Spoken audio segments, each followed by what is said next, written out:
il existe des noyaux d'atomes qui, spontanément, émettent des radiations et en même temps se transforment en un noyau d'une autre substance.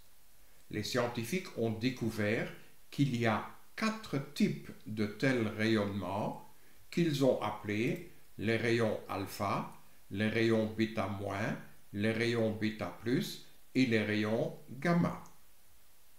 Le fait qu'un noyau se transforme en un noyau d'une autre substance s'appelle transformation nucléaire et l'émission de tels rayons s'appelle radioactivité.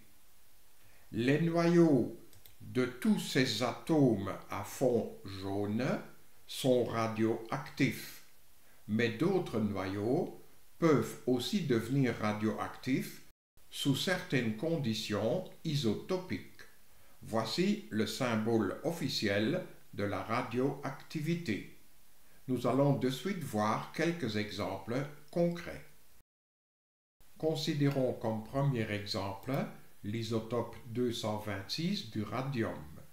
Le radium, c'est l'élément 88 du tableau périodique et par conséquent son noyau contient 88 protons.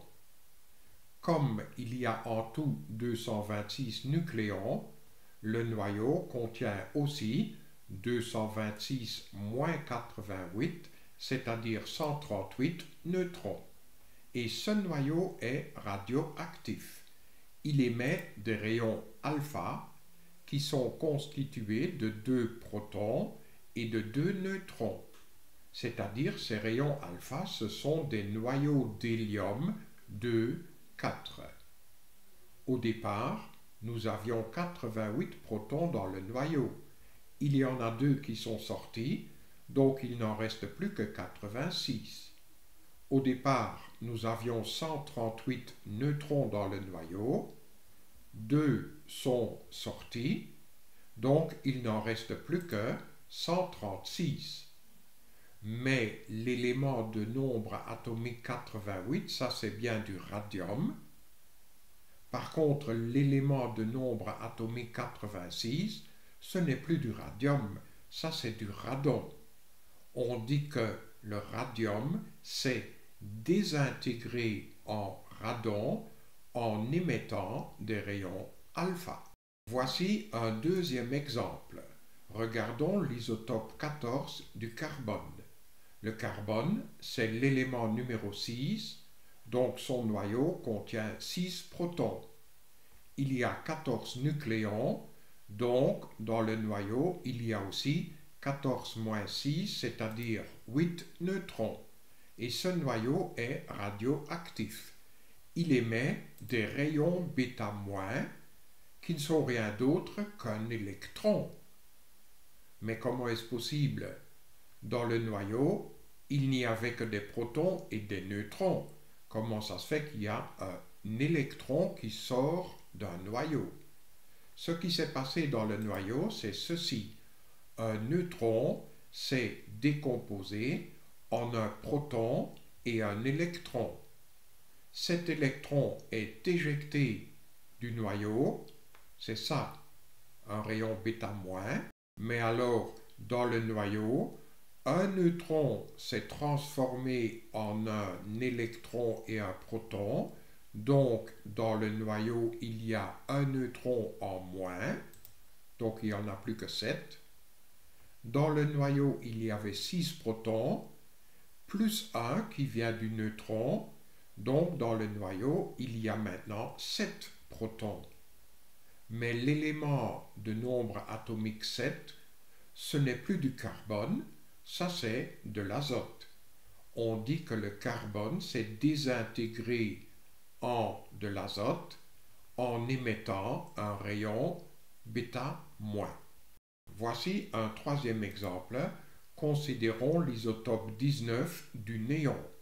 Le néon, c'est l'élément numéro 10 dans le tableau périodique, donc dans le noyau, il y a 10 protons.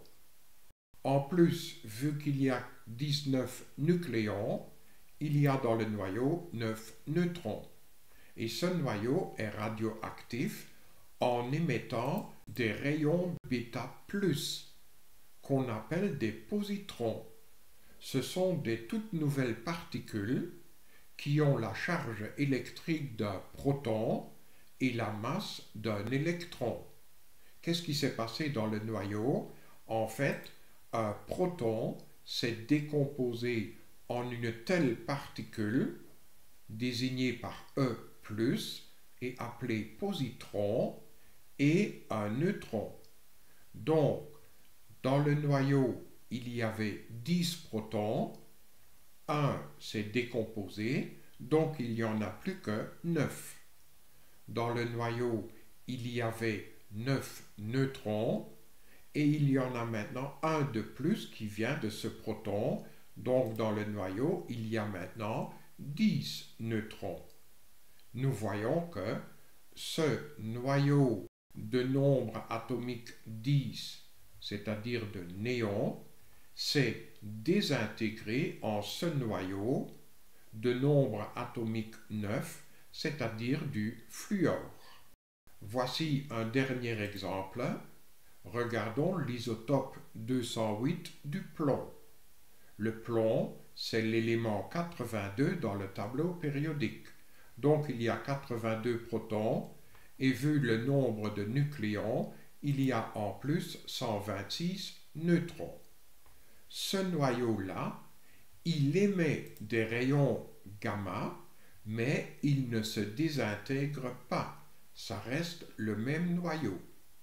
C'est ces rayons gamma que nous connaissons déjà du chapitre précédent. La radioactivité fut découverte par le physicien français Henri Becquerel.